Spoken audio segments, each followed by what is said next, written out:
More Nier Automata today, and I just realised I forgot to plug in my controller. So, yeah. So a couple of things. One, for some reason, this game has started to work with game capture again. No fucking idea why at this point. I've given up on trying to understand how this game works. for some reason it briefly didn't show up on game capture at all. Like, before it was showing up on game capture, it just froze the game capture every single time it got to a certain part. Now it's got game capture. Like, it's showing up on game capture only if I turn off anti-cheat. I have it normally set up to automatically use anti-cheat because Errol, I need you to stop. Because it just doesn't affect the games in any way. Like, I have the anti-cheat set up because my computer's good enough to, like, power through the downsides of selecting use anti-cheat. But I just turned it off and it picked it up immediately. And it's now actually showing the game. Like, it's gotten further than it had before. But we can actually see it, and this is not with the window capture I've been using, because for the first few streams I used game capture, then game capture didn't work anymore, so I had to change to window capture for another couple of streams. Now it's working back again with game capture, so I don't understand this game. 2, and much more importantly and proudly for me, much happy news, last night, very fucking late, if I'm honest, which might be a little bit of a reason why I'm late for stream. Apologies, guys. I finally got a successful kill as Fatalis in Monster Hunter. I am so fucking happy about it. It was a glorious battle. We even had a death left over. It was awesome. We had a absolutely fantastic hunting horn player in the party, and an absolutely basically, we had exactly the team that I would have loved. We had a switch axe user who can literally just attach and explode on Fatalis' head a lot. We had a hunting horn with the Fatalis horn, which was buffing everyone's damage to insane amounts. Like, my it's on my Steam page at the moment if anyone cares to look at it. I put up a picture of the end of the hunt where I had finally best down Fatalis. And my weapon's damage was 2,107 or something like that. It seriously had some monstrous roll because of that hunting horn player. And they literally we'd thrown every buff we had out to go up against him. And we had finally a heavy bowgun player who was very good. They just tanked with their they tanked a lot with their shield. They put up a lot of damage onto him. They just did really, really fucking well. So I'm super happy that the whole party managed to do that well. It was great.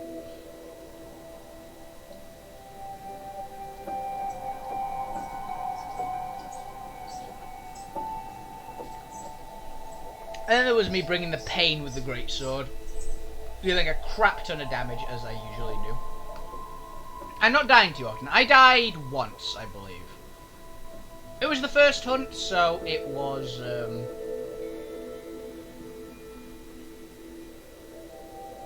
yeah, it was how many we had. We had we had 5 faints. We did faint 3 times. Full props for that. We did actually end up fainting 3 times. But it meant we actually had a spare death, and considering that at least 2 of us hadn't beaten Fatalis before, I'm going to consider that pretty good. I think that the heavy bowgun, I've got a feeling, had, and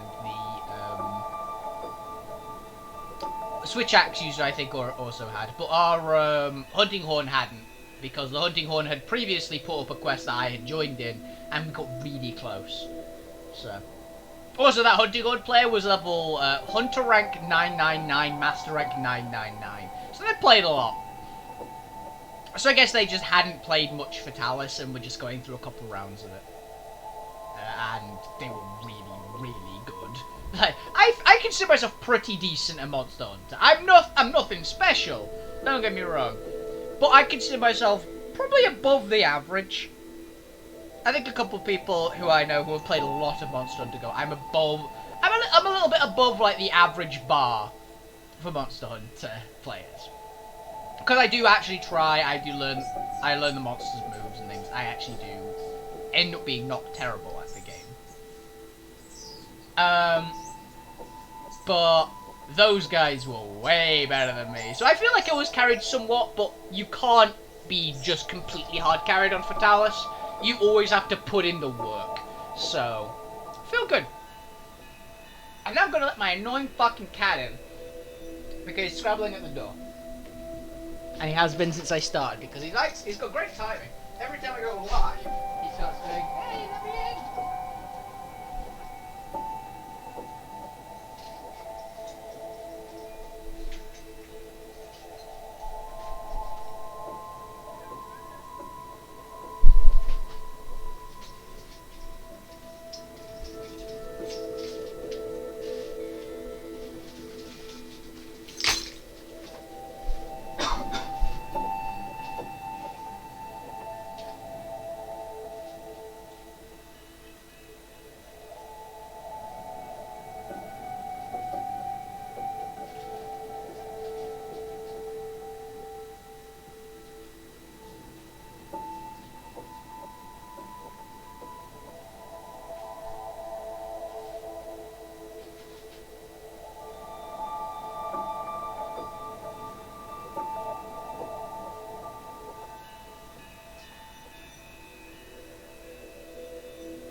Frickin' cats. I adore them, but they are really annoying at times.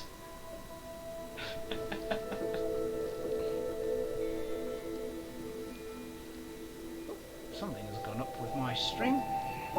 What's wrong?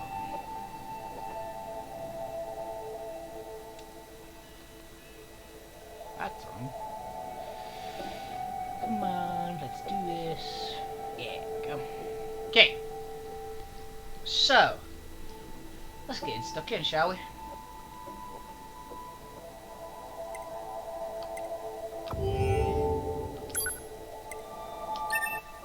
Load. Start game.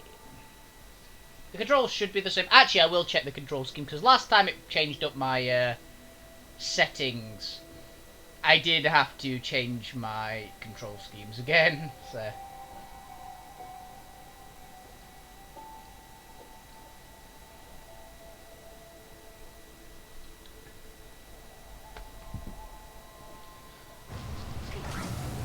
But yeah, I'm just super happy I managed to actually beat Fatalis finally. I put in a lot of work to beat him.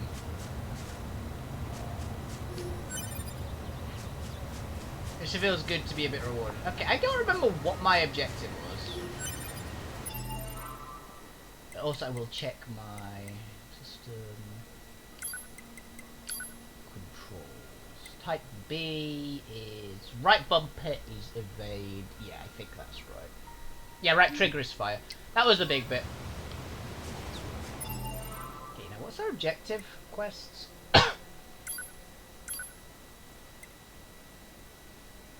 Crafting music boss to the manager.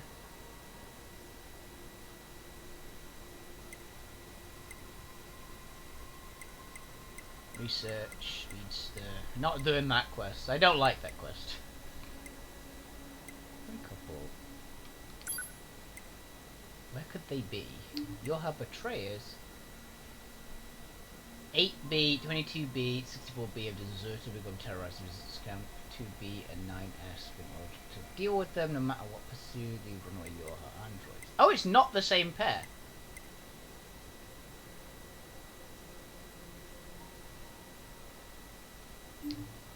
Oh yeah, that quest was way higher level than me if memory serves, so...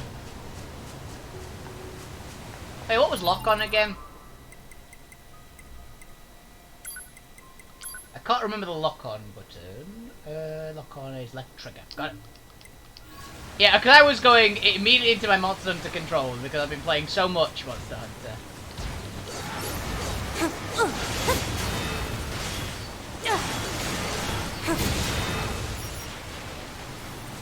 That I immediately went into, okay, so I just have to update the plate. I'm assuming that's crafting material.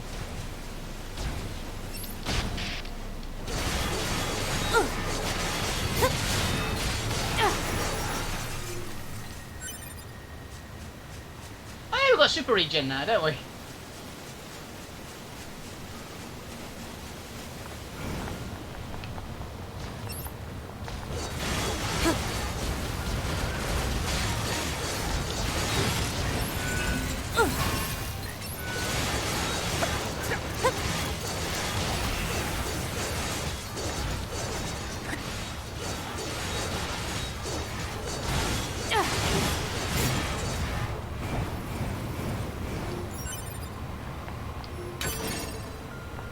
Okay. I also forgot we picked up the shield. But I'm quite happy we did.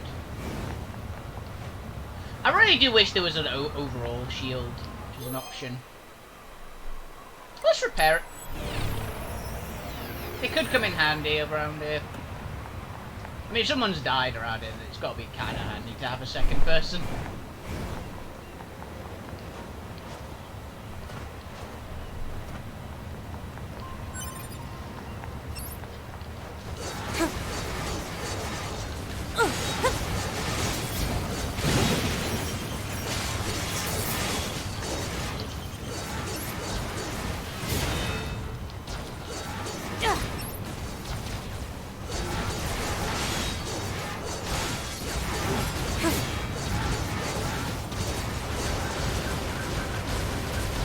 Just open fire.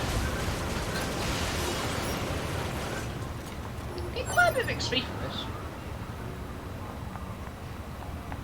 Boing, boing, dodge. Boing, boing, dodge.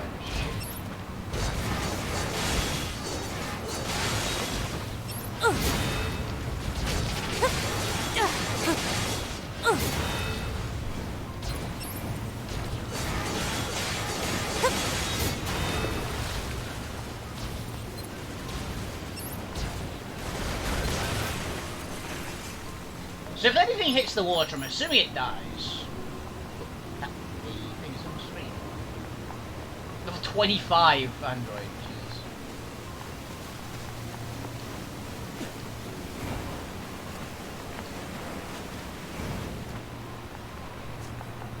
Okay. What we got over here? I saw something. Well, did I imagine that? I guess I did. Skill salve S. That's the thing that buffs our abilities, I think.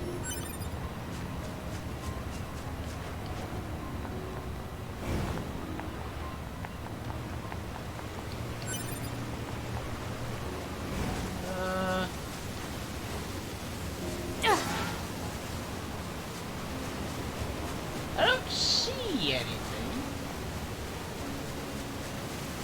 I'm assuming we can't go in the water.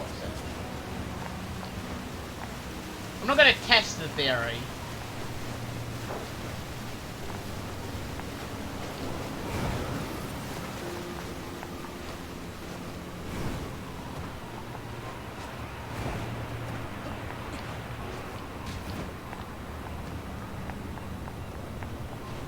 But I'm pretty sure androids and water aren't supposed to mix, so...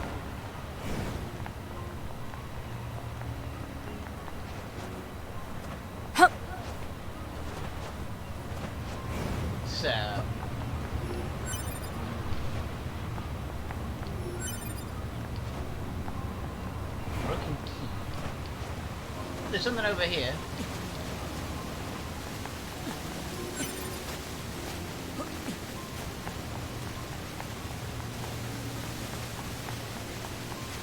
Yeah.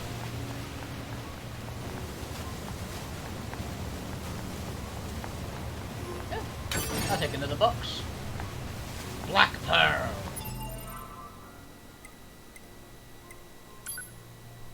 save.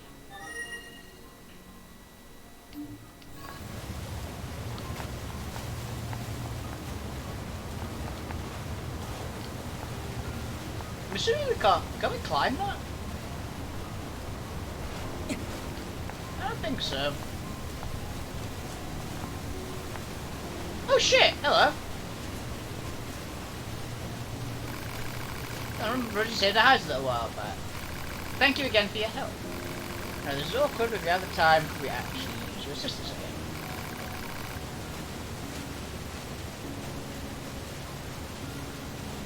Do you dare ask for more help? But no, what is it? Do you need more parts to repair yourselves? I won't accept. Put your pride aside, you foolish man. We need to help, and you know it. I know, but why must you always be so stubborn? Just let me handle this. Yes, we need your help, but not with finding parts. We actually trying to flee to a land across the sea. Oh, how's that going to work? Sympathetic figure in the resistance who's offered to help us, referred to him as the Emancipator. However, he doesn't work for free. I'll be frank, we need 50,000 G in order to secure his services. Don't have the money on you, come back when you have enough. So find 50 grand. How much do we even have? 21. We're actually not as far as I was thinking. But I imagine if we get 50 grand out of a quest, if we have to spend 50 grand on a quest, then we probably are alright. We're probably going to get something worthwhile. Or what will help you do if we don't? Oh, there was something back there as well. But yeah, I didn't know how much I actually had on me. I know I just spent a bunch, so there's probably that.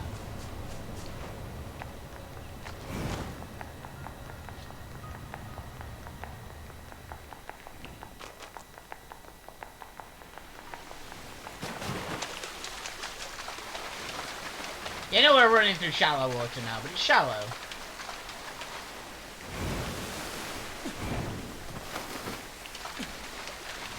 Tubi's a beast. Look at her.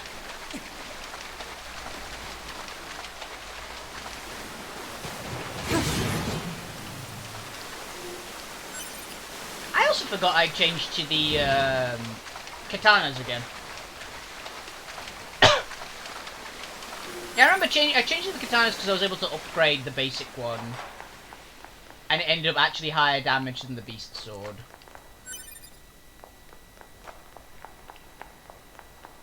Now the beast sword's pretty good. Still, but the actual just upgrade, the sheer upgrades that I can throw into the basic katana is a little bit better at the moment. Oh yeah, I remember those things.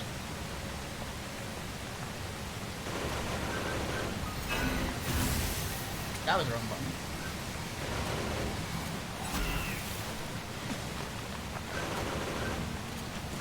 We can fight them.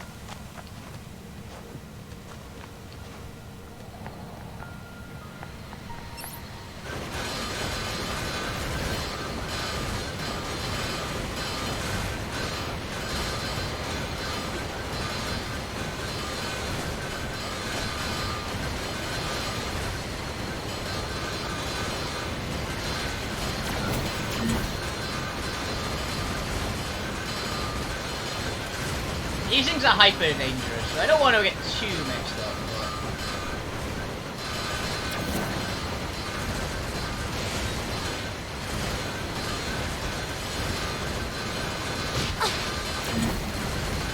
Oh, there's 3 of them now.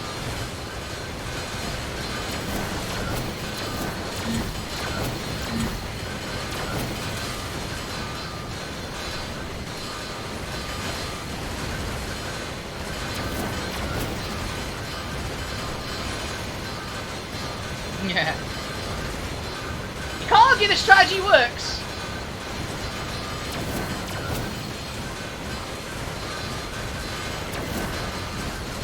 So we've got one that doesn't have a drill head. That one's nearly dead.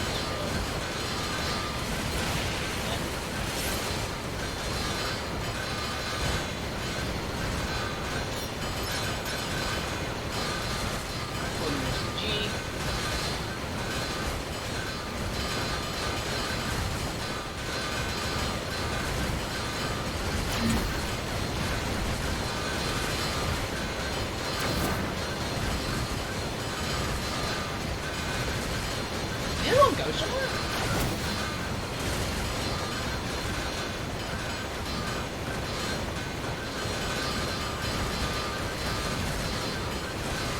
There it is. We've re-aggroed it.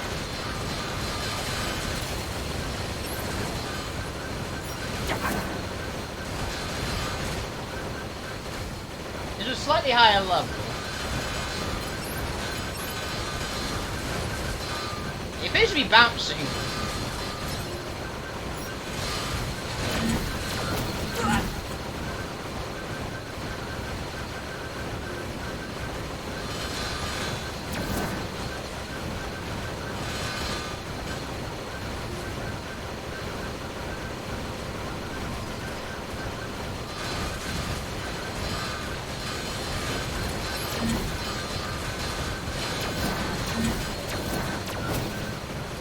And this is why I just spam dodge against these things.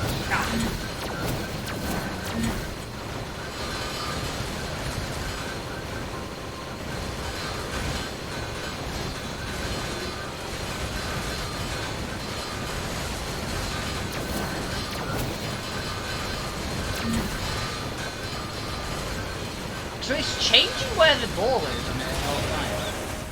That was a lot of XP.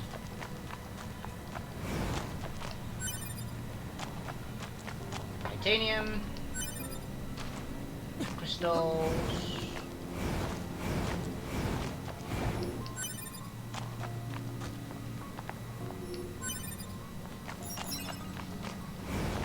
Not 520 gold. Those things are definitely worth fighting occasionally because they just give you a ton of money. Hello. Let's just retrieve you.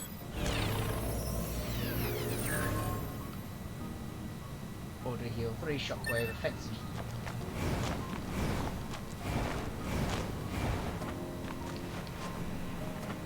Huh.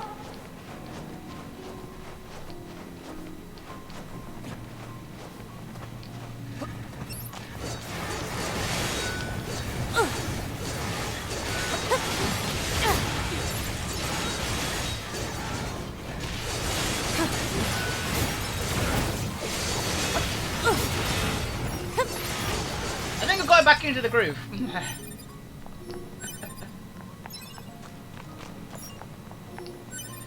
Whew. I do love the combat in this game. It is very, very satisfying just to slice through everything super fast. And even with a heavy weapon, because I've got the light katana and the Nadachi, but I'm still hitting pretty Hang damn on, quick. 2B. This machine is still alive. So destroy it. Maybe we should hold off. Why? Its main drive has been trashed, so there's no way it can attack us. And we might be able to learn something interesting if we study it. What the fuck?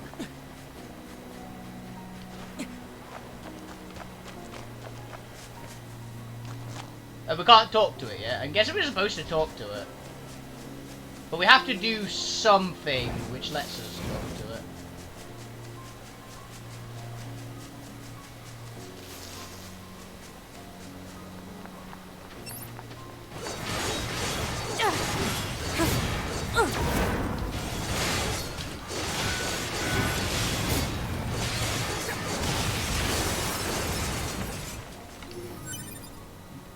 How much attack power do we actually have now?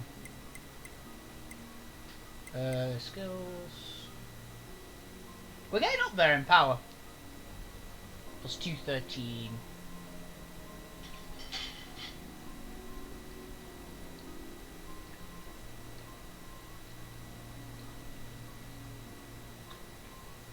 Again, though, we should grind a few levels at some point, methinks.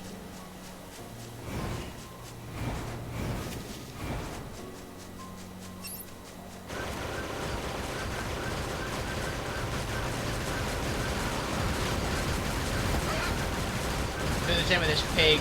I'm not taking the chance because animals hit so fucking hard in this game.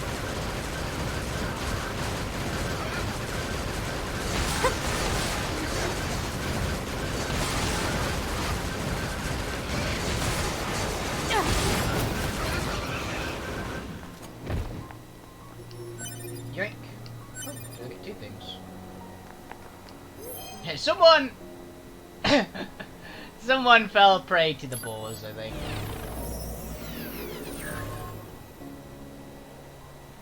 Critical up. Always have to get a bit more money, though. Saving is possible. Let's quick save here. Now, we did find a couple things, though. Oh yeah, this is where one of the rogue androids was apparently, weren't they?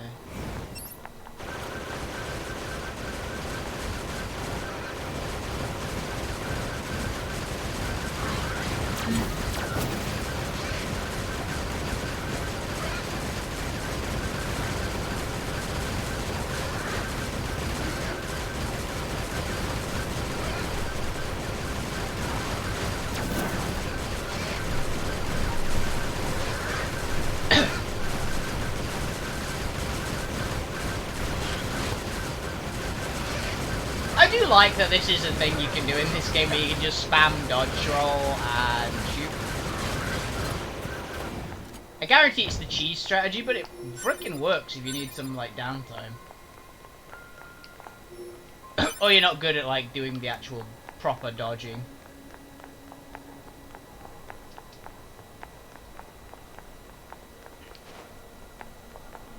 So where is this guy?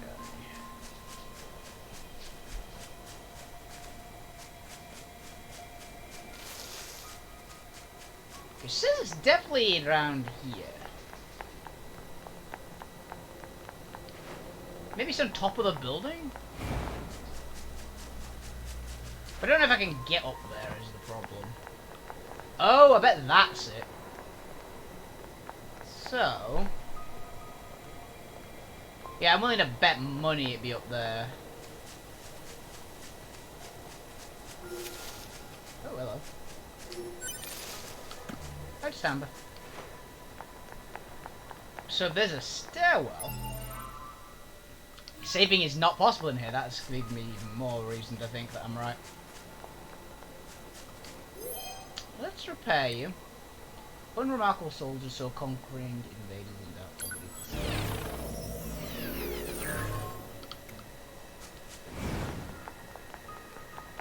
So this one I'm guessing is just going to be on top of the building, like up a bit. Got an ally.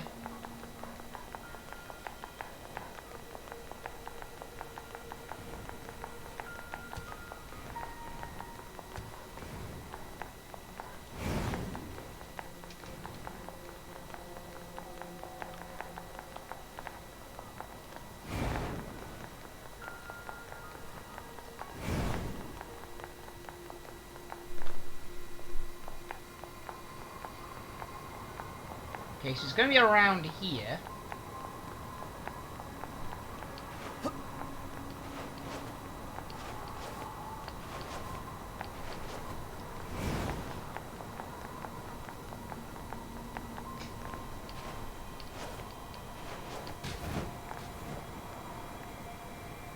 Where are you?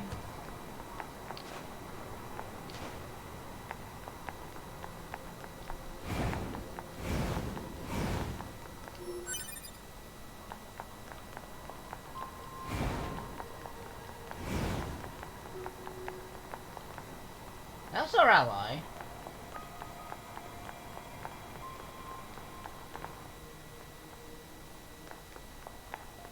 Excuse me, ally. Where is it? This is the right quest, right? Okay, this is the Your Heart Betrayers one. So somewhere around here.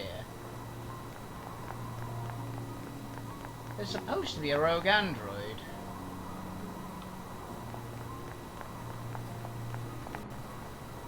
But where the fuck are they?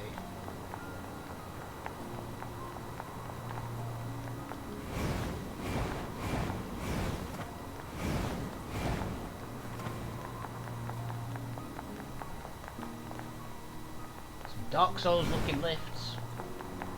Maybe it's over this way?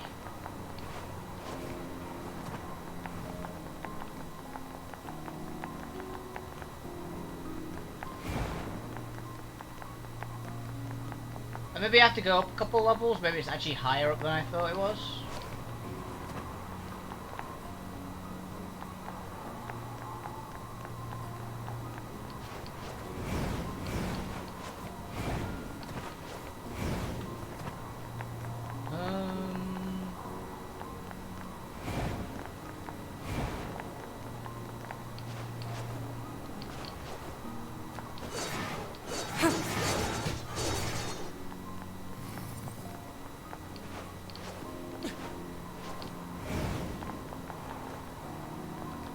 One moment.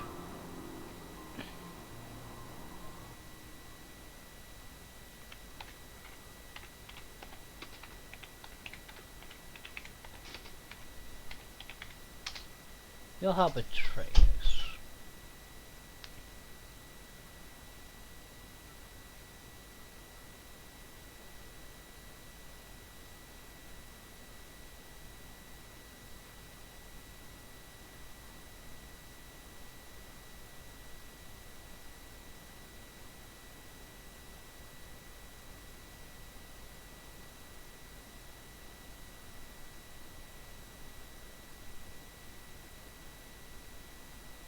Okay, so there's no guarantee they'll be there.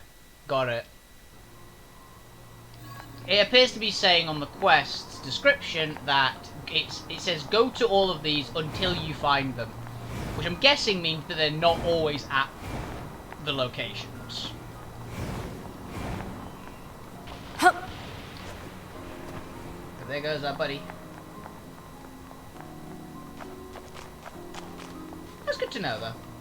I'm happy to know I wasn't going like completely insane, which is what I was slightly thinking.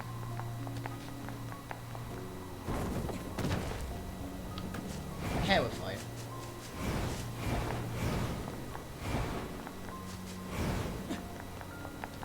We regen pretty fast.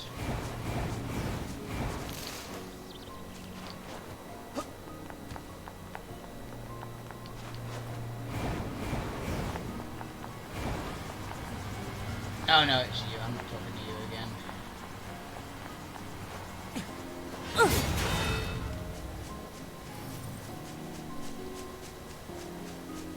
Okay.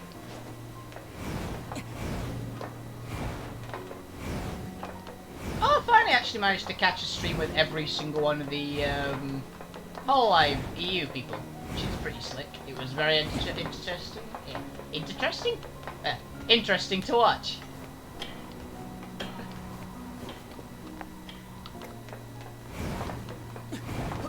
They're all pretty good. I really do like all of them. They're all very funny.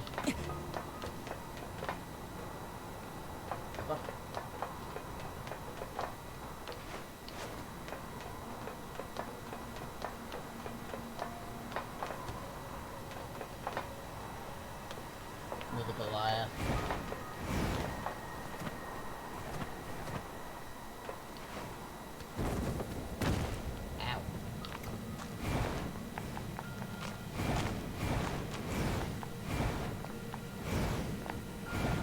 I do like games where it doesn't instantly kill you for falling. Because I'm impatient as hell, so I love to just jump off of things and like go, oh, I'll probably be fine.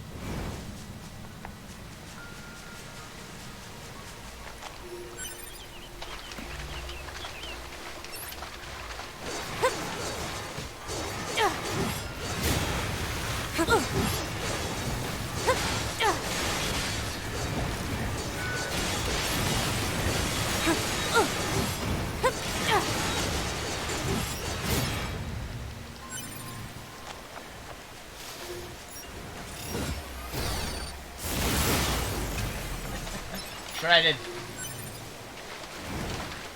Yeah, so I'm going to assume I have to just keep going around all those marked locations until I finally find the betrayers. And then maybe like another one will get the betrayers in and it'll be like that.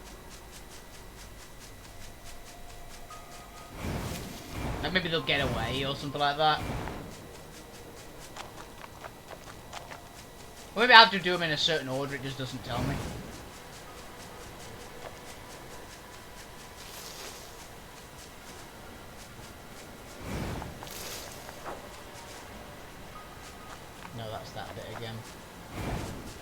Keep running around until we find them. They're bound to show up eventually.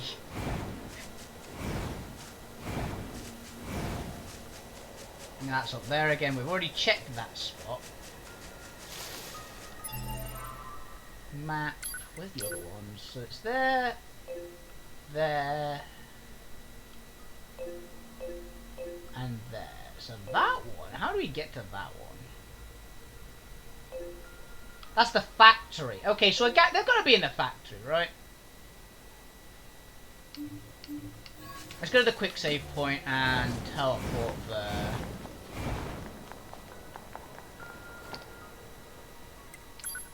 Transport.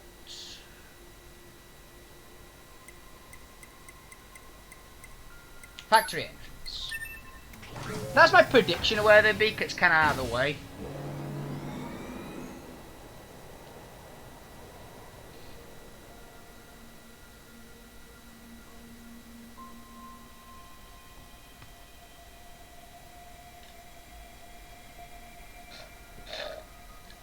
Yeah, I'm feeling in a good mood. I'm going to be in a great mood because I've beaten Vitalis finally. I still do need to get 2 more Evil Eyes off him. At least. I need specifically 2 Evil Eyes to get the armor set I want to build. I need 3 if I want all of his armor, which I wouldn't mind. I wouldn't mind getting his whole armor set. It's just that for me,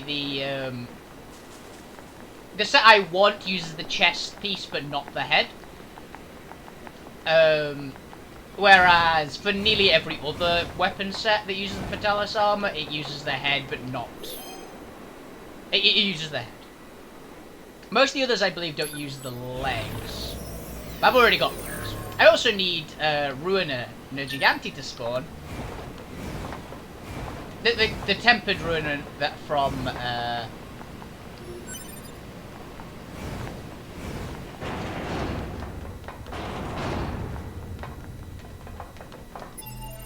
Whereabouts is it? It's that way.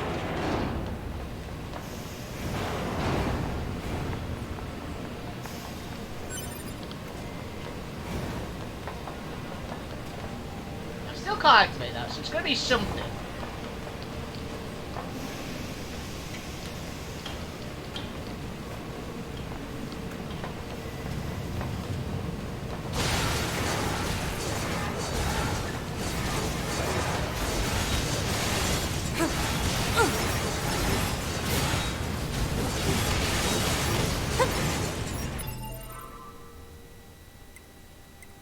Mode. I've got to get to there, which I believe should be up and around.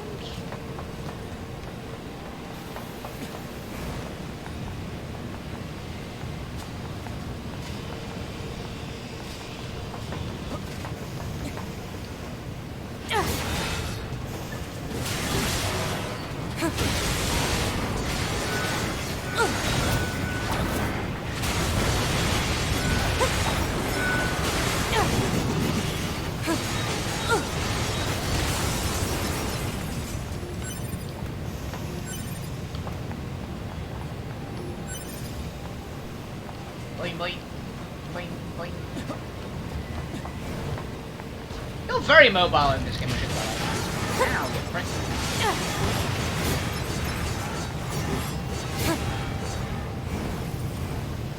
Now, this is one of those games that I'm happy with the amount of mobility you basically start with, so I don't feel any need to upgrade my mobility.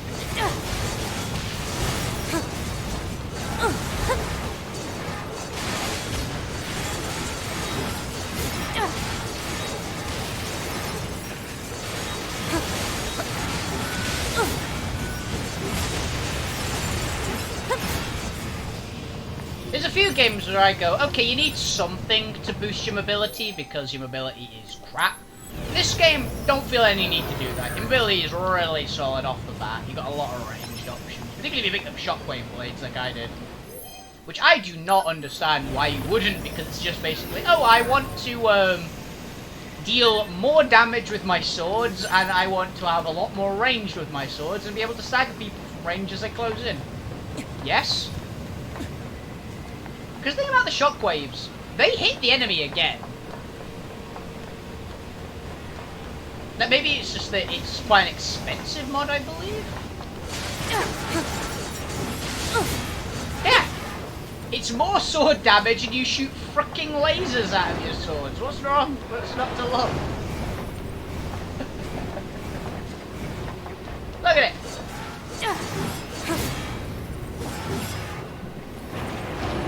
So happy I'm finally able to beat Vitalis, though. I finally got the guy. Yeah, pretty much. Laser swords. Can't argue. Where the hell is this guy? I am definitely going the wrong way now. Okay, so somewhere back. I've gone past it somehow. Nope, still can't activate that.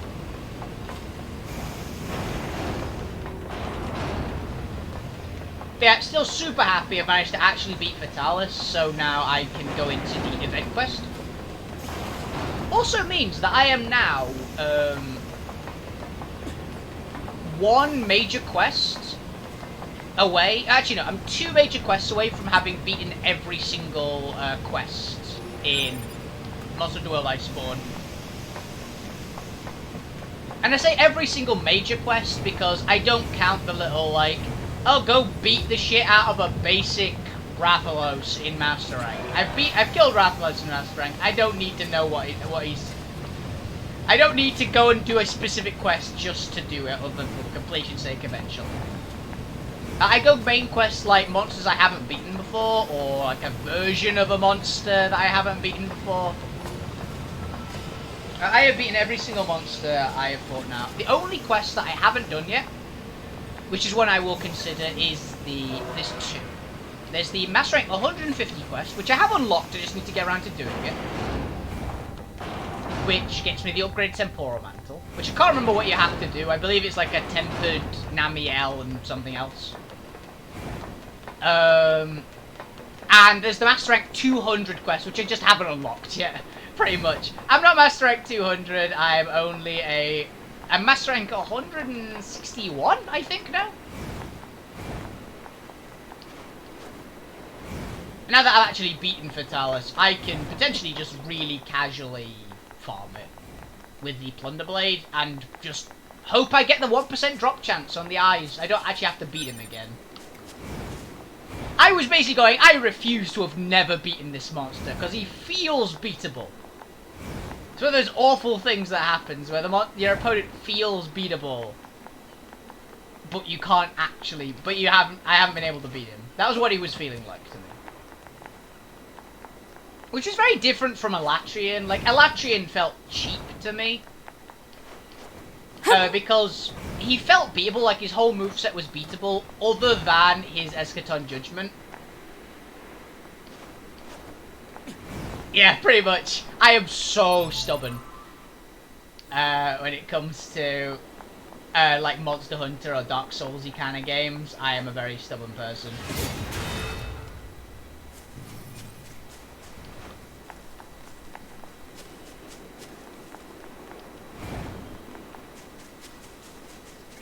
No, they're not here either.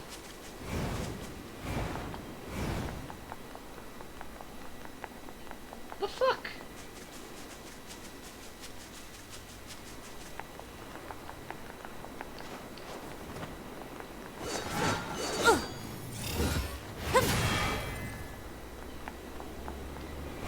Yeah, I'm very stubborn. If I feel like a boss, I have the skill to beat an enemy or a boss, I will just fight them until I finally do it. And I did last night. Because he hit fucking hard. He hit ridiculously hard.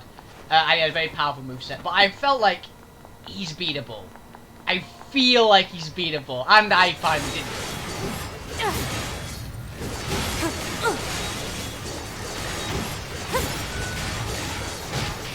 Ow, you prick.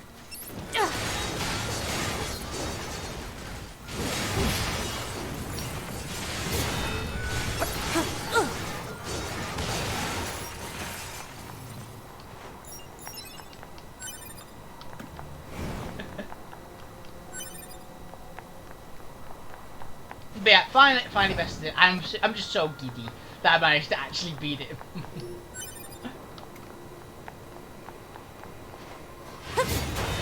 It's the same. it's my mentality of if it doesn't feel cheap and it feels like a very well designed fight, and Vitalis is 100%. He's ridiculously good in terms of actually like a combat challenge. I'm also one of the 2 people in my like little chat group who's actually beaten him so far, and I'm the first one to have beaten him basically I'd say basically legitimately, with a actually requiring me to dodge.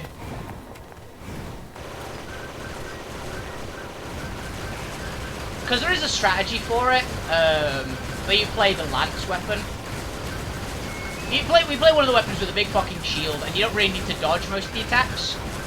So basically you have to just do the same-ish reaction to every attack. Which is definitely challenging.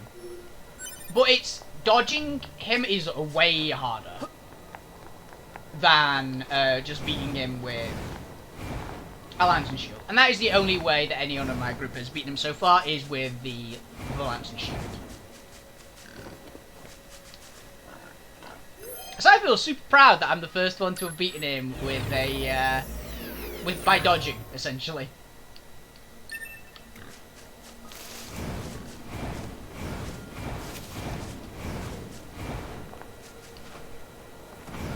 Yeah, pretty much. He's one of those ones.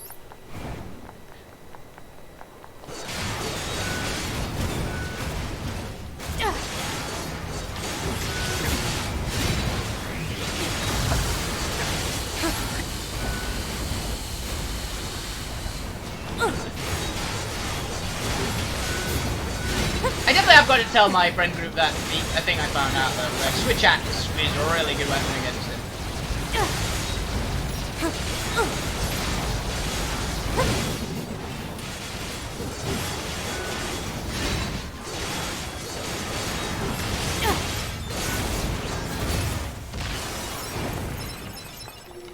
Because one of the things I've always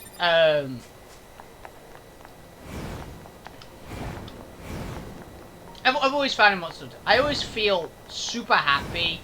I've tried playing every weapon with the exception of, like, I believe I haven't played one of the ranged weapons, like I haven't tried one of the guns out. I really don't like using range in Monster Hunter World, and there's a very simple reason why.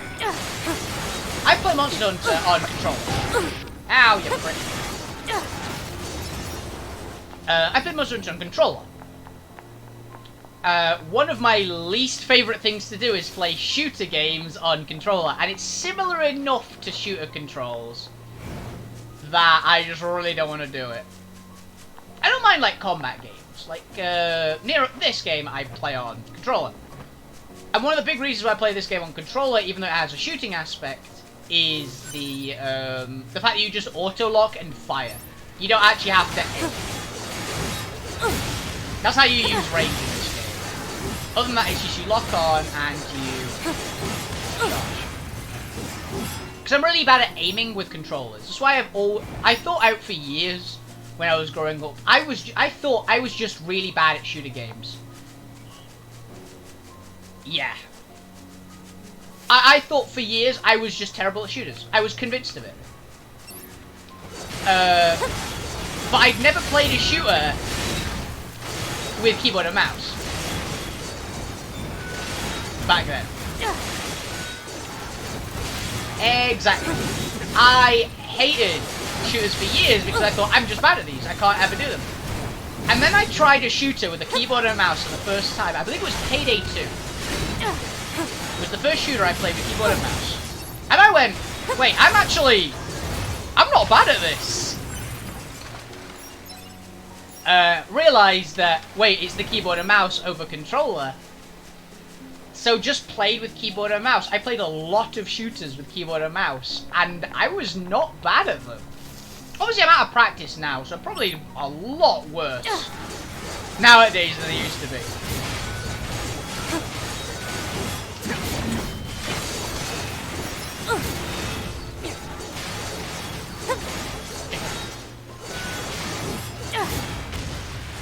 Yeah, when I learned that, I just started playing a ton of shooter games on keyboard, and I realized that, yeah, it really was. It was just the controller was holding me back. I wasn't actually terrible at shooters. I'm not some crazy, like, god of shooting. Like, I'm not gonna win every single match in every single shooter game ever. And I still specialize in close quarters.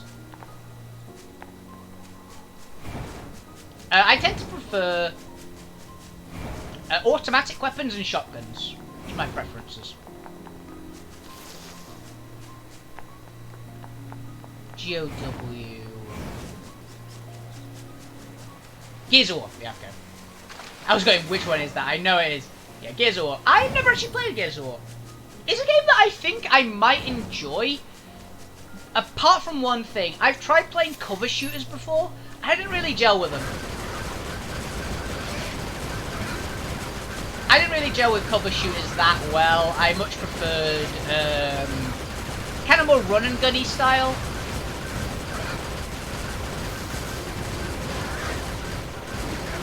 So one of the big ones that I played a lot of back in the day was PlanetSide 2. I do know it has a really good story. I wouldn't mind playing the Gears of War just for the story. But again, it's a cover shooter, and I know I don't really enjoy cover shooters typically.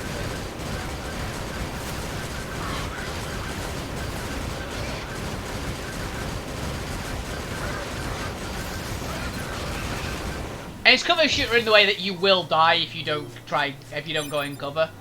So.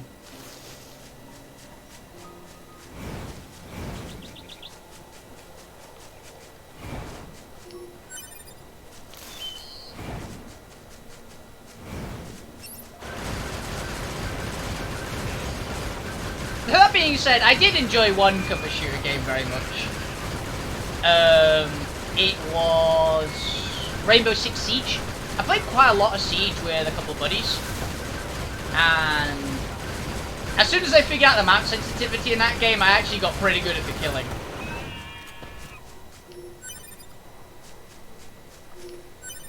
But one of my favourite shooters I've ever played was PlanetSide 2. I used to play on the TR team. So essentially, the closest thing to like the baddies, I'm fairly sure you play basically like the big, overwhelming empire kind of figures. There's no actual bad guys in that game, but if there was the bad guys, it'd probably end up being the TR.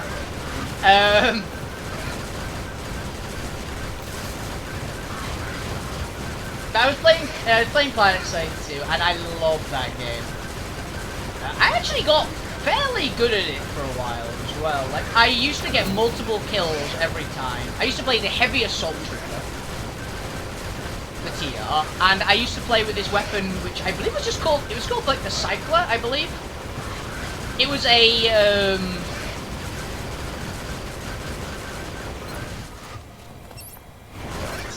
small spin-barreled, minigun, but it had a rifle stock. Basically, it was one of like the specialized weapons that you can only pick for one faction. And it was the TR's one for the Heavy Assault. It was one of the TR ones for Heavy Assault, I should say. And it was a beast, because you can upgrade weapons. And it's a PvP game. It's like a huge open world-ish PvP game. It's kind of like Battle Royale before Battle Royale was a thing. It's basically 3 huge armies take territory off of each other and, like, duke it out. How I used to play was my role was a shock trooper, essentially, how I played it. Because every one of the classes has special ability. The Heavy Assault Trooper, in addition to just having, like, the largest armor and health pool, you still die pretty quickly, because, I mean, big shooter game, big army shooter game. You're still a human. You die fairly fast, but if you're the Heavy Assault Trooper, you'd last a little bit longer. Like, you'd have a bit more durability than everyone else. Particularly with my one, where I had, I think, maxed out my resistance to light arms fire. So explosives would kill me like that. Because you can only, like, increase your defense against one type of damage. I picked light arms fire, so I would win a lot of gunfights. essentially. It let me close with a lot of opponents a lot easier, and I've got a... My gun was pretty short range. But what the Heavy Assault Trooper's special ability is they have a shield. They can pick multiple different types of shield, which they can pick, which gives them a temporary bonus. Like, one of them makes you immune to explosives for a short period of time. One of them, no, it doesn't make you immune to explosives, but you take, like, vastly reduced damage from explosive weaponry. The one I took was, like, ablative shielding. It has it just reduces all damage you take by a percentage. Which isn't great against explosives, because explosives will still probably kill you. But it would take maybe, like, 2 shots for an explosive to kill you instead of 1, and, it takes quite a lot of, like, gunfire to down. And there were these, like, big biodomes, lots of, like, close quarters, basically in-room fighting areas, which is where I used to specialise. And I would I'd be standing at the by the door where I know there's a lot of enemies, and we need to breach into the room because they're defending it. It's all about, like, taking hold objectives kind of thing. So I would be fully aware that I would die. I would activate my shield, charge into the room, spin around, and just open up with my minigun. Because basically, it would give me enough time. I would probably survive long enough to at least they've seen I've gone behind them. And when I do that, it turns a number of people away from the door.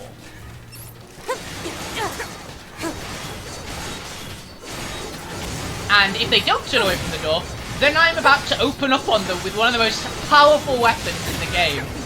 And I would just spin barrel the minigun. I'd fully ramp it up. Because I had the upgrade on my minigun, which I picked up immediately, which shortened the spin up time. Like, it wasn't the highest damage upgrade one, but it was the one that lowered, because it had the downside of that gun was it was crazy high DPS, but it needed to spin up the barrel for a second before it would actually fire any bullets. I essentially put the upgrade on, which shortened the duration by half. So it would only take like half a second instead of a second to spin up. Which basically, essentially it nullified the weapon's weakness.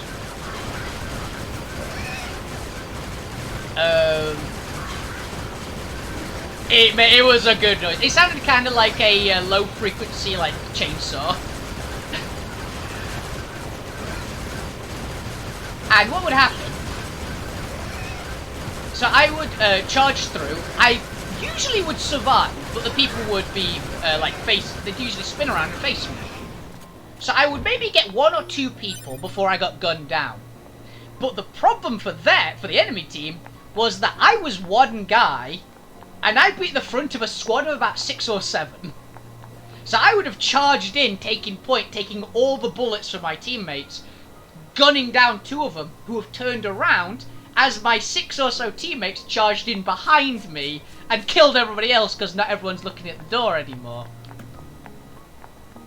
And that's how my old tactic. It was literally a shock. It was probably 100% shock and awe tactic.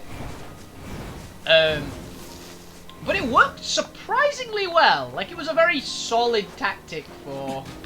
Yeah, it was a... I accept my own fate, but it was for the glory of the Terran Republic. It was a lot of fun. I also used to love playing that game multiplayer with a bunch of my friends. Because we used to play... I convinced everyone to join the TR, up to a point. Like, if we all played together, we'd play the TR. Because I was the highest upgraded character on any of our parties. Even though a couple of buddies of mine really insisted that I should try out the Vanu, but I just didn't. I don't like the Vanu. Damn purple. Yeah, each of the teams has like different specializations that do different, like, this is what they're really good at. Like, I can't remember the name of the blue faction, basically, it's essentially like the rebellion. The blue faction is essentially the rebellion. The TR are basically the Empire, essentially. And the Vanu basically are essentially a cult that use alien technology.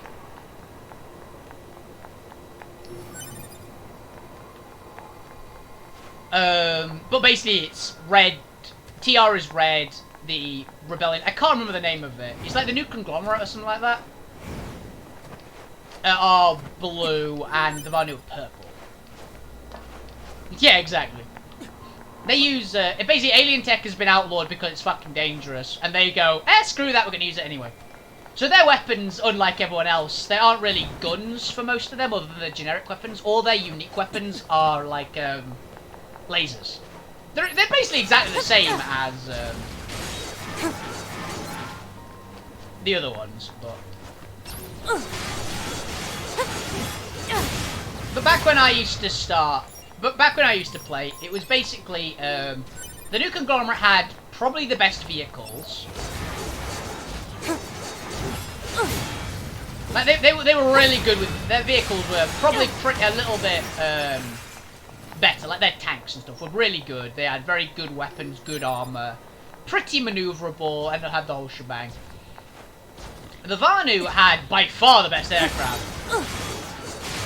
The scythe aircrafts that they used were crazy good if you were good at piloting them.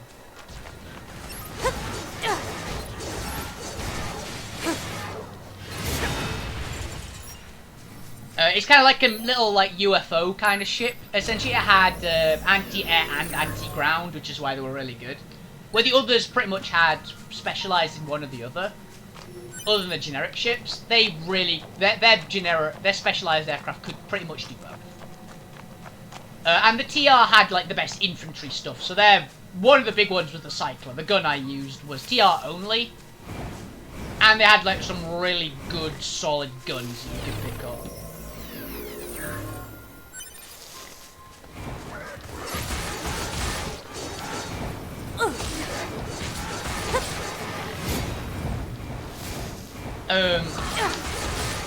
It was also, there were these troops in the game called Max troops. Max units are essentially like mini dreadnoughts. Actually, the best description would be like a guy in Terminator armor in 40k. They're like the super heavy infantry. They cost vehicle points, because you had to like vehicles had to be called in by with vehicle points, which is like a requisition that you personally like got by doing stuff, basically. And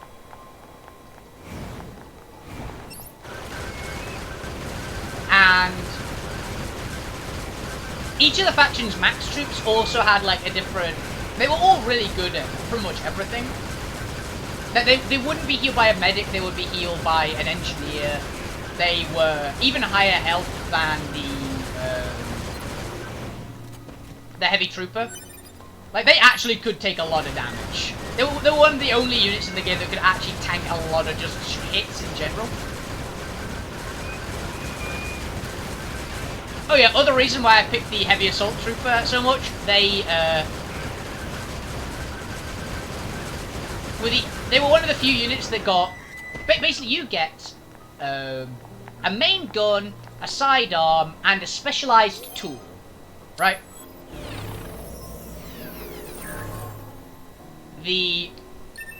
So the engineers had a main gun, which was like little SMGs and things. SMGs, a couple of shotguns and things like that.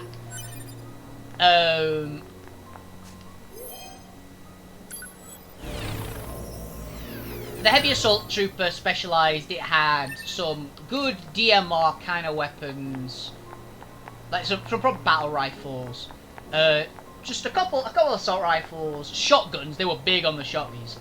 They had the specialized heavy weapon, which were like the Cycler and things. Like one of the factions had essentially a burst fire shotgun. I think it was the new conglomerate. They had a burst fire shotgun, which must put 3 rounds out in half a second. So basically, it's like you get a headshot with that, they're dead. The enemy guy is pretty much dead regardless of what they are. And the Vanu, I believe, had some sort of like big... I think they had like a fusion cannon kind of thing. It was a decent gun.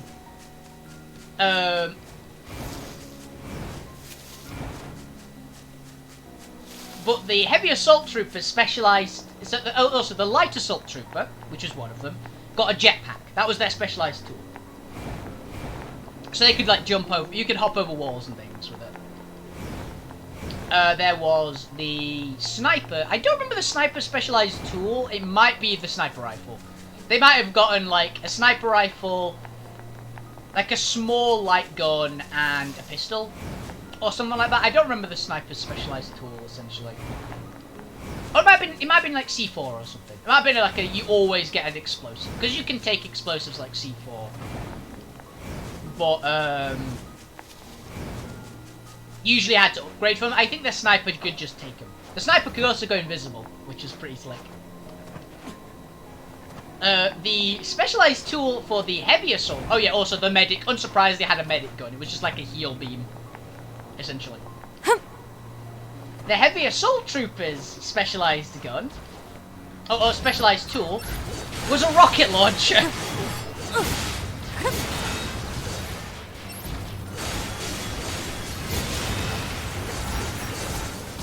Which I was a very big fan of. You start off with like a dummy fire, decent rocket launcher, and like a good number of shots in it.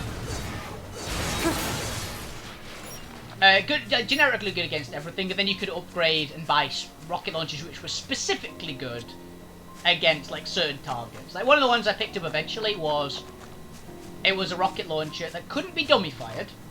You can't just shoot it, but it's got a lock on. It doesn't do a crazy amount of damage compared to the rocket launchers, but it automatically locks on. It was essentially unavoidable. So I used to take that, and most of the time would play anti-air with it, essentially. Because they would be trying their best to avoid the rockets as the anti-aircraft guns just go and shoot them. Anyways, back to the Max Troopers. The Max Troopers were unique in the case that they could take two weapons. They will always have them equipped. But they had a left arm weapon and a right arm weapon that could be a lot of other things. The TR's ones tended to specialise. I found, like, their main anti-infantry guns weren't great. They were basically cyclers that were... They're essentially the base cycler. You could have one on either arm, which was really good. But annoyingly enough, they couldn't take the upgrade which reduced their wind-up. So I didn't find them particularly good at that. They could take grenade launchers, which were anti-vehicle, which were not bad.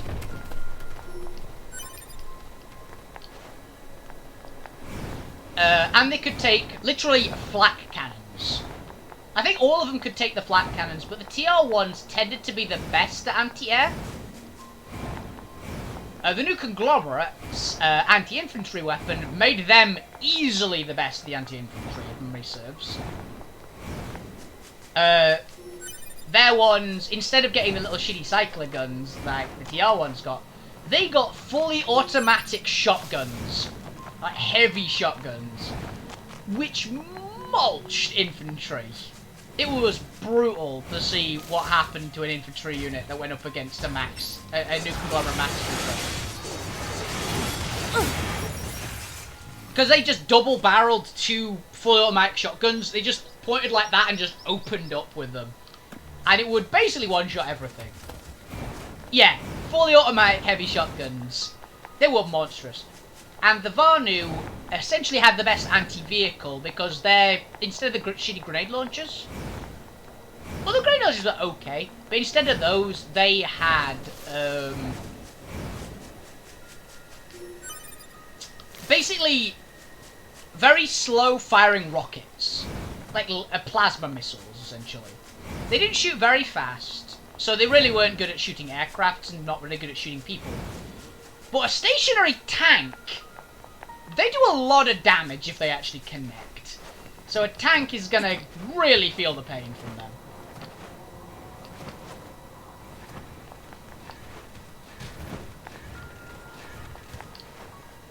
So that's why I always rated those max troopers. Obviously, they balance it. They balanced the game a lot back in the day, so I imagine it might have changed over the years. But that was what it primarily was when I played.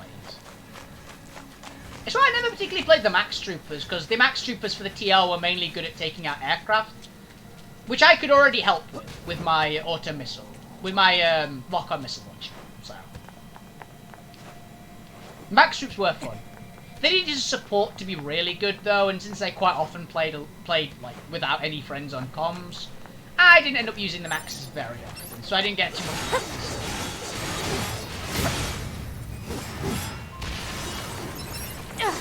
I was much more comfortable with my heavy assault trooper.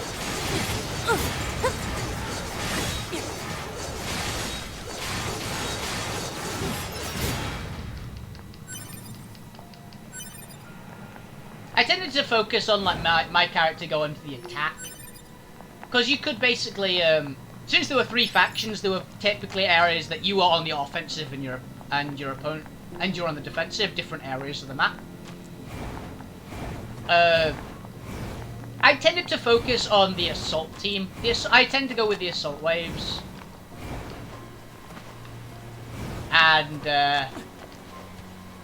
charge. I did sometimes go defense on the defense team if we really needed it, because there were like global messages set up where people, like the big, like team leaders would post, "We need assistance here," or "We need more pressure on the offensive. So if you want to, come over here and help out," and things like that. So they would tell us like the points of interest, and I tended to go with the attack with the assault team because I knew that my character was built pretty much to be. I was built pretty much to be the vanguard. I wasn't great on the defense because I had to be close range. Where defense in that game, you really wanted to be good on like the snipers, and the snipers were good. A good sniper could easily make up for like the rest of it.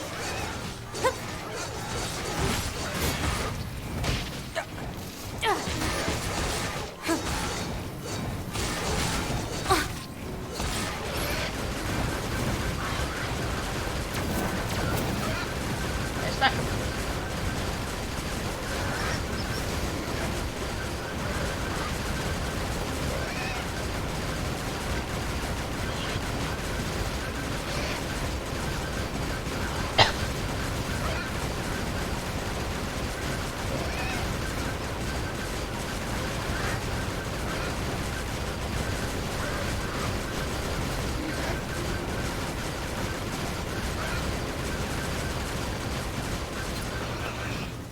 Yeah, I quite often use the shotguns in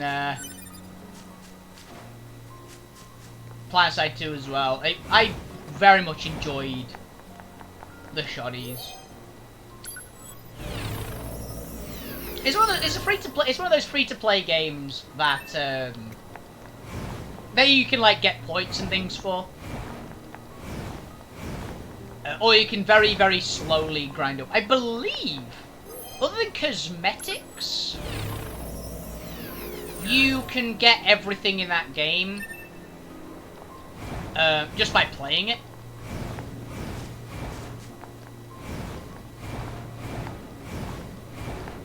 Like cosmetics, I think you had to like put some money in for most of them, but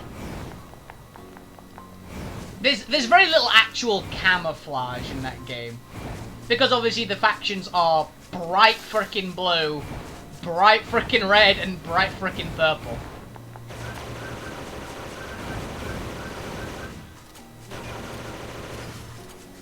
Yeah, it's just a good game. It's because they had to cater to a massive audience at the time. It was very popular a while ago. I doubt it's as popular nowadays, but there's gonna be like a really hardcore group of people keep playing it, probably. It's one of those games that, if you play that a ton, there's probably quite a lot of people that just don't play other games. Because I believe it still gets updated quite regularly. I also think they put in a new tank fairly recently, like, I say recent, like past 6 months or so, which was this generic, every faction gets this, but it's like a 10-person tank that has a gun which is so powerful it hurts the tank whenever it's used. Or something like that. Oh yeah, that was another thing about the game. To play it fully, yeah, pretty much, it was like a siege tank from StarCraft. From the description I saw, like, it was like, this is the update. It's called like the Goliath tank update. Or something like that. It was a big fucking gun.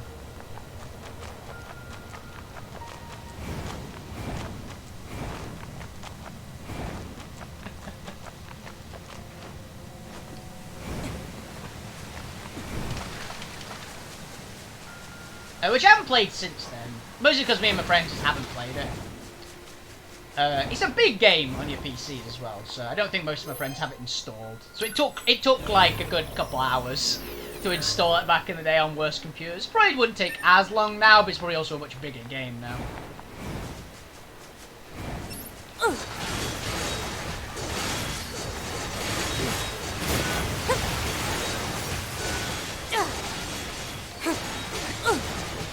But to get absolutely the max out of it, you needed to play with friends. Which was a thing. Because there's a lot of upgrades that if you join as part of a squad, you can basically have like private squads, this is just our team. And there are like special upgrades you can only get if you're part of a squad. Most of them aren't too like crazy ones, but one of the ones that I got, because I tend to be the host because I was the highest level TR guy in our group, so I tend to end up being the party leader. Also because at the time I was the only one who had any form of like tactical knowledge. So I would pick up. So one of the upgrades that I picked up was a lot of leader upgrades, which like gave my party members like bonus XP and things. Which means that we all got upgrades faster and that kind of stuff. One of my favourite things you can pick up if you're a squad leader. Oh yeah, it's also because I played Heavy Assault because of this.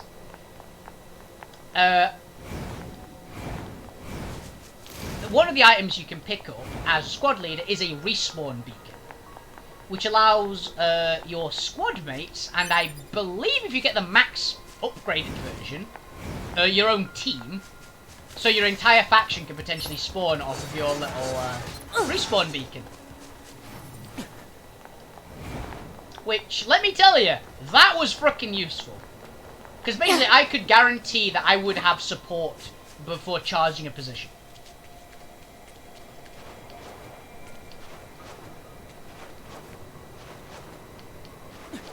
We had such a different group of people as well.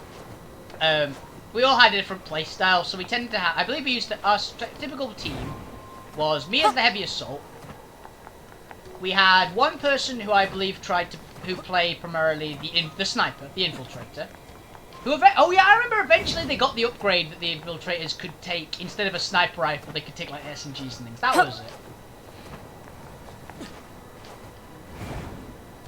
it. So I guess their specialized tool was just the cloaking device or something. I don't remember.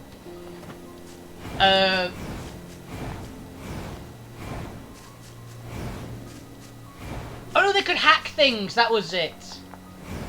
That was their special tool was a hacking device.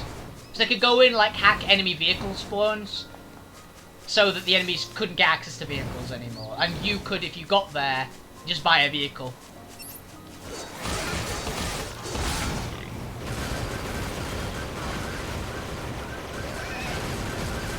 That was it.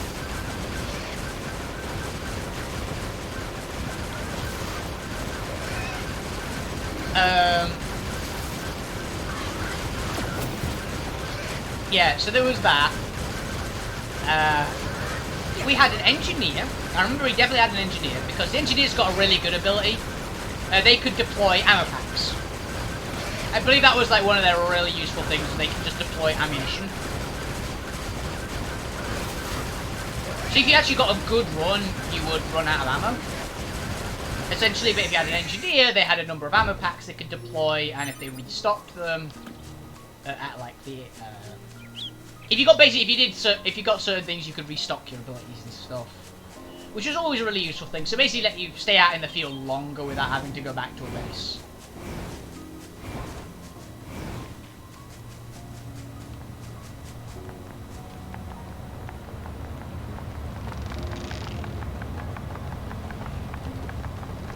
So we had an engineer, a medic, me as the heavy assault, and if we had another person on, I believe they might have played Infiltrator.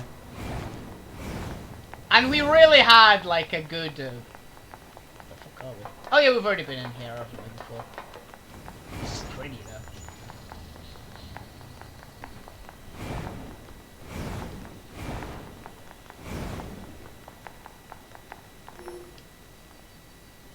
We had a real like SEAL team kind of thing where we would try and outflank the opponents a lot. If I was playing in a party, I would typically have us like go and assault enemy bases where no one else was. And there'd be like 2 or 3 people against us, and we'd go in as an organized team. So unless they were another party, basically it tended to pull enemies away from the front line.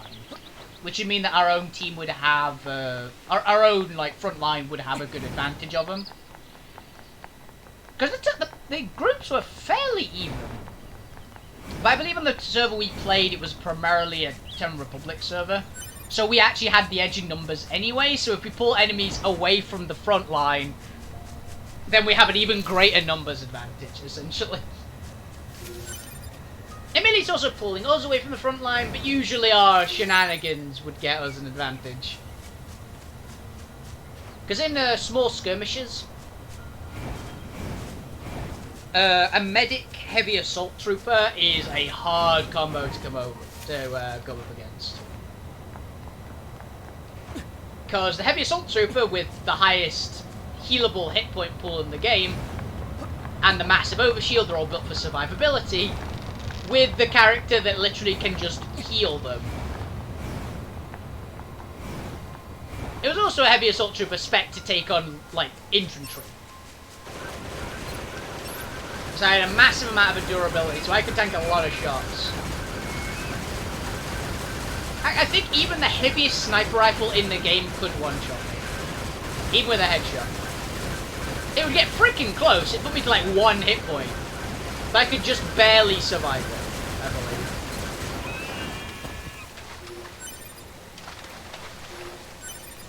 Because I had like the maxed out durability thing, so I played a lot.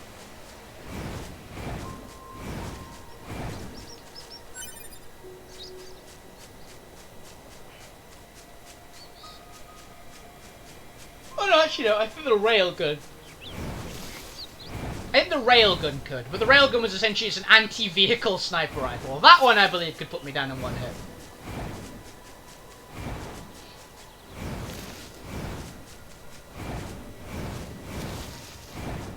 Yeah, I miss the game. I might try playing again, see what other upgrades there are.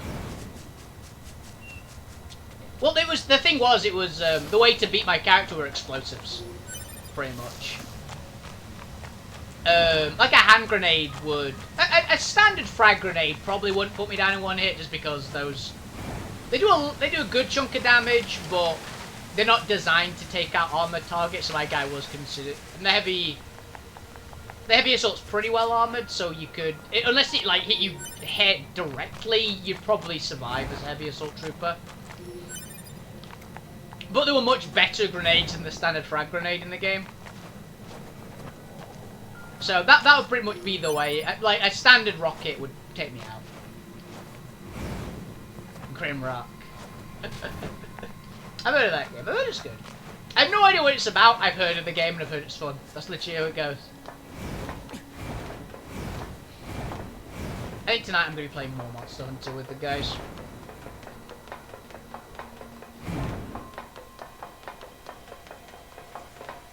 Yeah, what's the game about?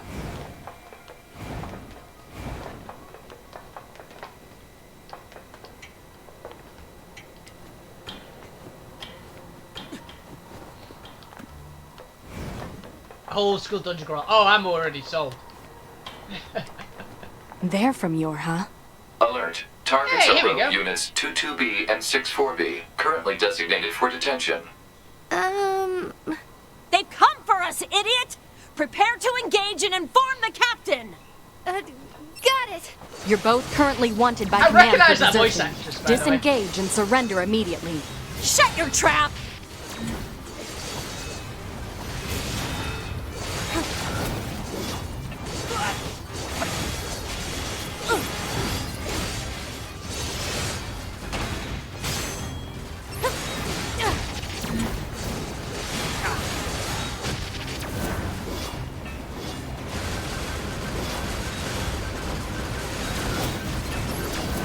Hold up.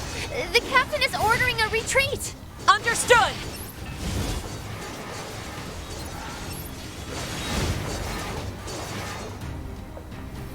They got away.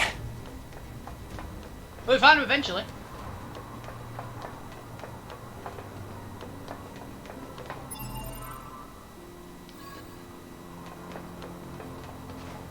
So yeah, I guess we just had to run around until they finally spawned. But yeah, one of the voice actresses, the unsure one, I recognise the voice actress. I can't remember the name. But I've heard them in a lot of stuff. They're quite a popular anime voice actress for English dubbed.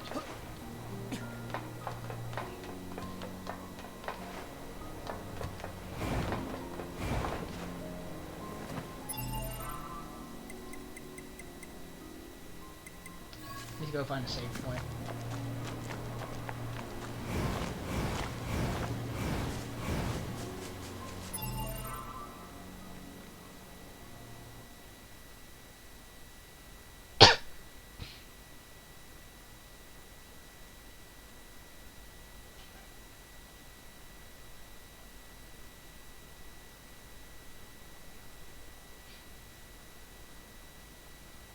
Okay. There's a save point.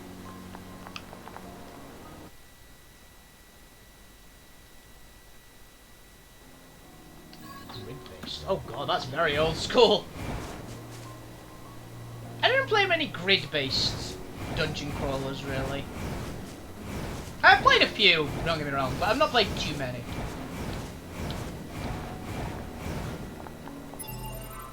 Quick save just in case this. I imagine like the captain is the other one that has to cycle for like termination.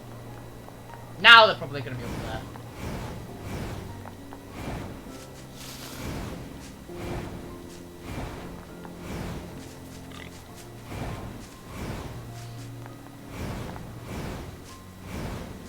Just charming, generally challenging. That's always good. I like challenging games.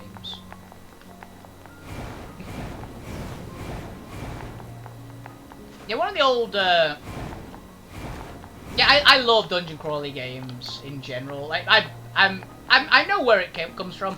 It comes from I grew up. Like one of the first games I ever played were the Diablo games. They weren't my childhood games of choice. Were Diablo 1 and 2. I beat Diablo 1 when I was ridiculously young. Was my first ever victory over Diablo in Diablo 1. It wasn't the DLC, admittedly. I didn't beat the expansion pack. I didn't beat when I was that young. But I was still young when I beat it. I was like 6 or so. Alert. Targets are rogue units 22B and 64B, currently designated for detention. Damn it! I'll kill you!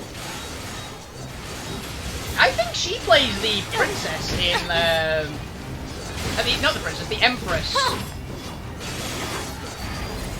in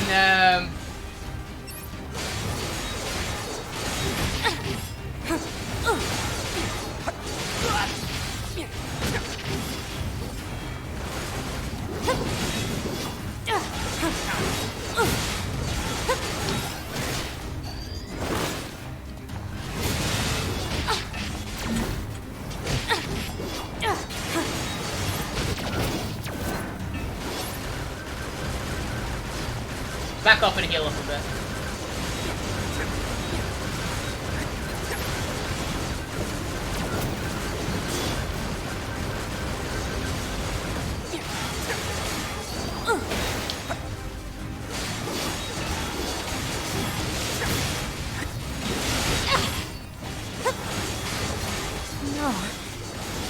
How could you?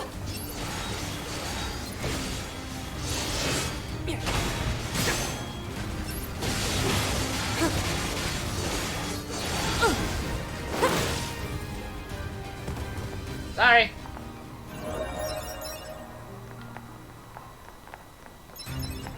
B 64B. What the hell?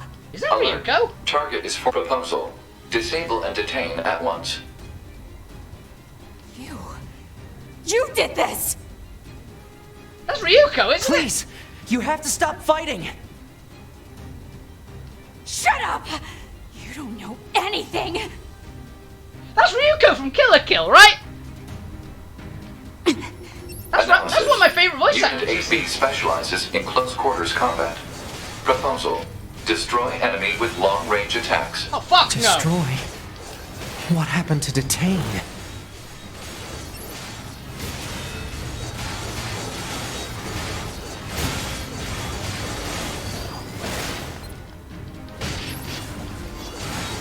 It specializes in close range combat. Okay, so do I.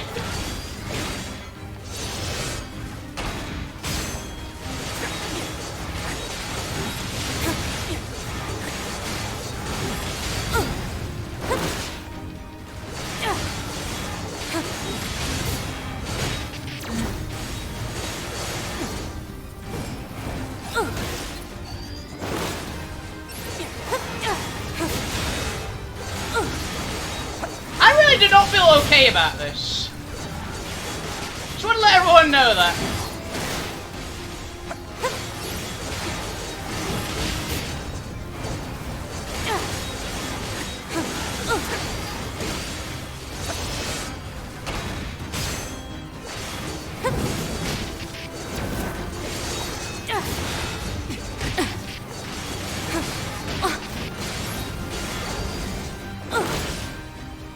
Got it. I feel really bad about that. Oh, Type 40 land. All units destroyed. Black box signals confirmed offline. Mission complete. We killed them. Our fellow units. Why the hell did they steal from the Resistance in the first place? You think Anemone might know something, 2B? Let's find out. Go talk to an enemy. Got it. That was a lot of upgrades. I hope they aren't permanently dead. That'd be unfortunate. What weapons? I'm guessing by the fact it's called a lance, it's a spear, right? Yeah. Mobile combo. Latest, ooh. Can we not use it? Oh no, we can. What's his damage? His damage is actually fairly even. It does. It's really low compared to our two-hander, so it's definitely not a two-handed. Designed for two-handed. I guess it's designed for one-handed. Let's go see if we can upgrade it, maybe. It turns out they weren't actually stealing; they were actually given it. That'll be pretty on point. But yeah, that was. Oh, what the fuck is her name? She's my favorite voice actress. I'm really annoyed that I've forgotten her name.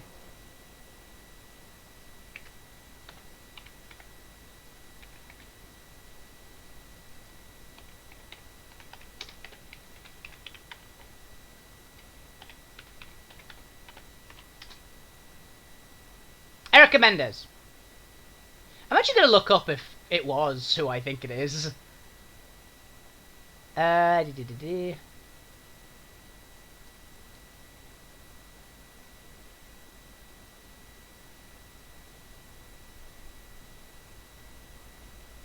What was it, 8B?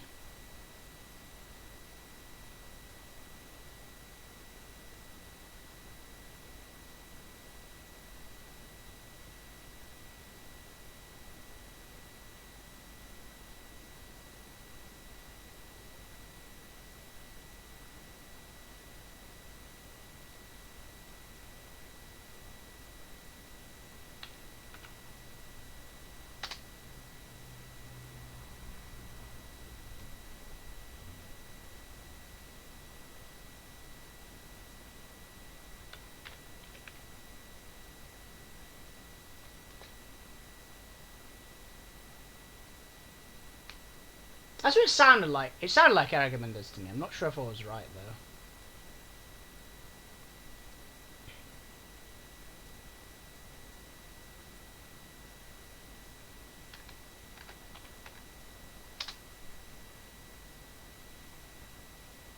Full casting crew, here we go.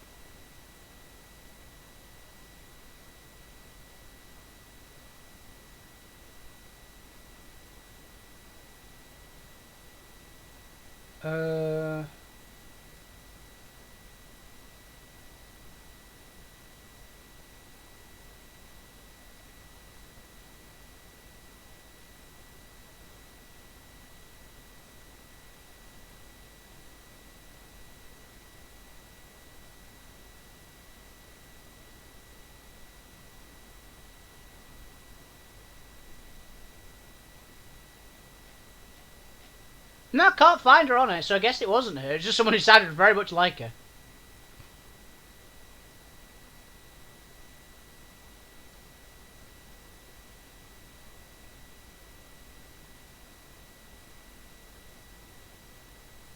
Yeah. That was. It sounded really much, very much like her. Right? I'm not the only person who thinks that. Yeah, it might be her, but she isn't like credited, so I don't think so.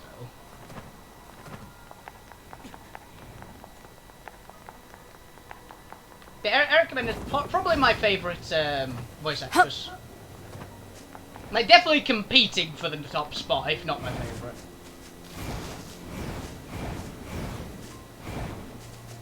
One of the big ones is because she plays one of my favourite anime characters, Raftalia, who is the best girl. I don't care what anyone else says. Now, that's not up for debate, who's the best anime girl. It is Raftalia, hands down. Also, for anyone who hasn't watched Rising of the Shield Hero and doesn't understand what the hell I'm going on about, I recommend just going and watching Rising of the Shield Hero, and you will very rapidly find out why Raftalia is considered the best girl. And she destroyed the internet when the episode that you find out came out.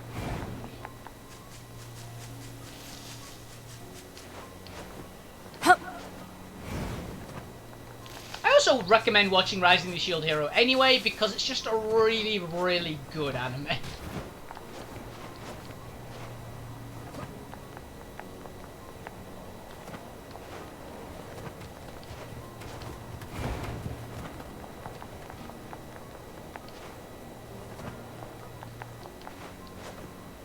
It's one of my favourite animes from the past few years. It's actually, to be honest though, it's one of my favourite animes. It's a really, really solid one.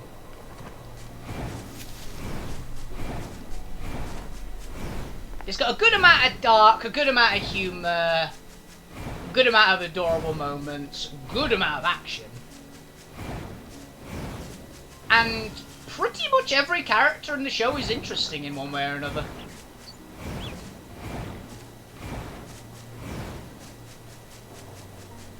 Also, the characters that you're supposed to hate, you fucking hate. I love that. Shield Hero, I believe, is one of the anime, that has considered the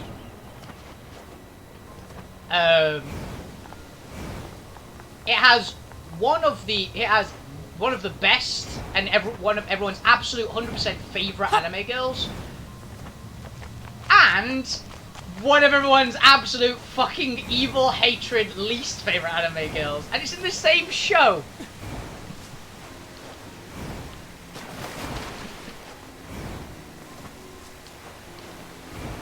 I also really like, by the way, speaking of like anime characters, a couple of weeks ago, I saw a bunch of voice actors doing what is your most differing roles from each other. Like, which roles have you played which are the most different? What the fuck? Using this head is amazing. Put this on, you see the whole world. Something, anything. Omniscient.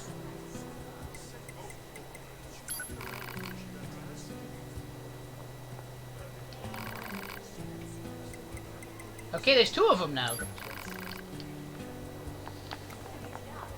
Where's an enemy? You're an enemy. It's gonna help you. I need to check something with you, actually. Can you tell us about your soldiers receiving your supplies? This is the first I've heard of it. Huh? I mean, we're keeping our supplies in multiple locations, but as far as I know, nothing's gone missing. Well, I see. Well, thanks. That's worrying. So it turns out those soldiers didn't actually steal anything. Which means... what? 9S to command. Come in. Operator 210 here. Go ahead. It's about the Yorha soldiers who deserted. Copy that, 9S. We've confirmed their status on this end. No, but I mean... the Resistance says that none of their supplies are actually missing. So what's going on here? I lack access to the data concerning this mission. Huh? The order came from the commander herself. What? Operator, I don't understand. Be careful, 9S. I have no further information. Huh? Operator? Operator? The hell is that all about? Let's go. But... We're here to fight. That's all.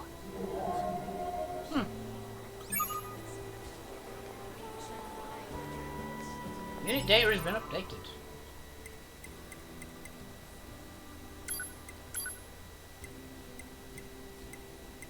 Androids. Why can't I get you one of those?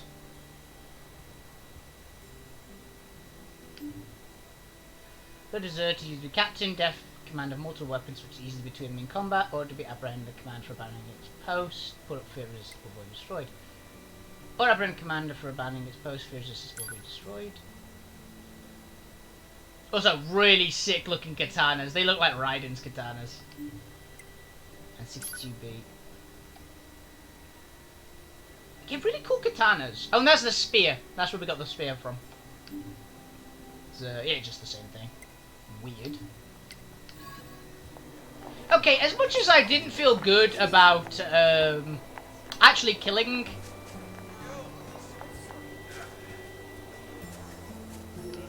those androids, that was a really fun brawl.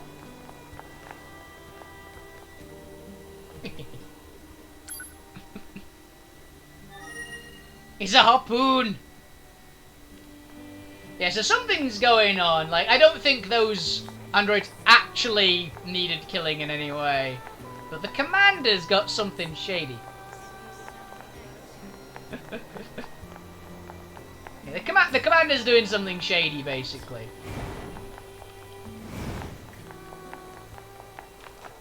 Who'd have thought that a huge organization like Yorha would have secrets?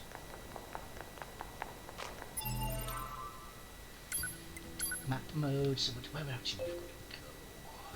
There's nothing back there yet. Stuff over here. We do have to go talk to Pascal. We should probably try doing that. Oh, I've just realised the time. I'm actually gonna have to call it here.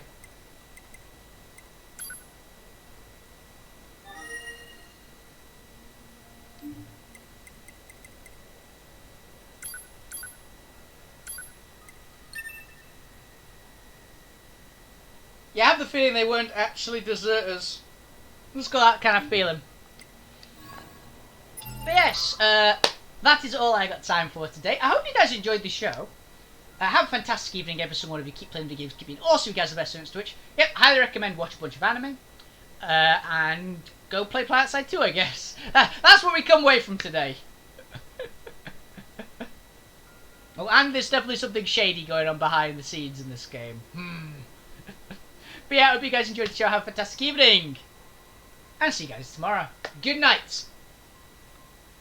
Yeah, very dodgy. Something dodgy going on. Anyway, see you guys. Have a good evening.